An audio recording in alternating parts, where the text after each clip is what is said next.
Salut à tous, votre consultant Christian Yopa depuis Montréal. Vous êtes au Canada ou vous venez d'arriver? La cote de crédit, le credit score. Si vous n'en avez pas encore entendu parler, vous n'allez pas tarder à en entendre parler. L'historique de crédit, c'est très important au Canada. Vous en avez besoin pour pratiquement tout. Pour faire un nouvel achat, pour un téléphone, prendre un abonnement, Internet, téléphone, data, pour faire un achat, téléviseur, meubles de bureau, de maison, acheter une voiture et même pour prendre un appartement. Le credit score, la cote de crédit intervient partout. Alors si vous venez d'arriver, vous avez encore la chance de vous créer un score qui sera entièrement neuf, donc vous avez encore toutes les cartes entre les mains. Par contre, si vous n'êtes pas informé, ça peut être l'inverse. Vous pouvez griller toutes vos cartes dès le départ.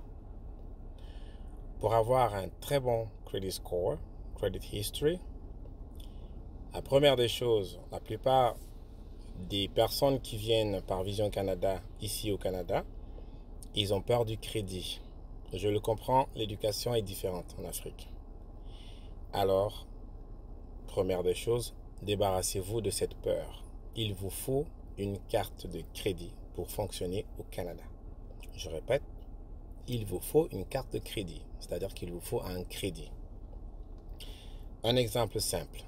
Vous avez pu obtenir à votre arrivée, comme la plupart de mes étudiants, à travers mon partenariat avec la RBC, vous pouvez obtenir une carte de crédit allant jusqu'à 1000 $. Deuxième conseil, lorsque vous avez cette carte, n'hésitez pas à l'utiliser. Parce que pour avoir une historique de crédit, il faut utiliser le crédit. Donc vous utilisez et vous remplacez ou vous remboursez, on va dire, avant la date d'échéance qui est mensuelle.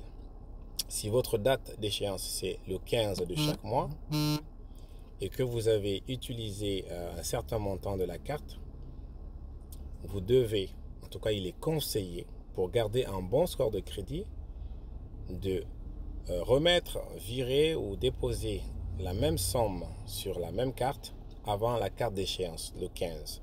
Quitte à ce que vous repreniez le même montant le 16 pour en faire autre chose.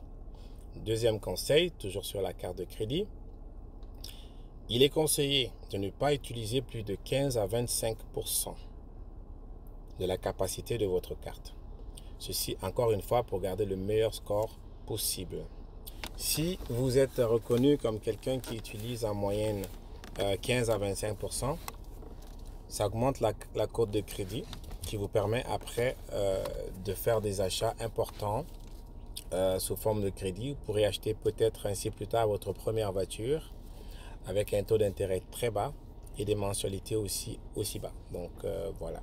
Par contre, si vous avez grillé vos cartes en utilisant mal la carte de crédit, sachez que ça vous suivra pendant tout votre séjour au Canada, jusqu'à l'achat futur de votre maison plus tard, si vous êtes devenu résident permanent et que vous souhaitez vous installer au Canada.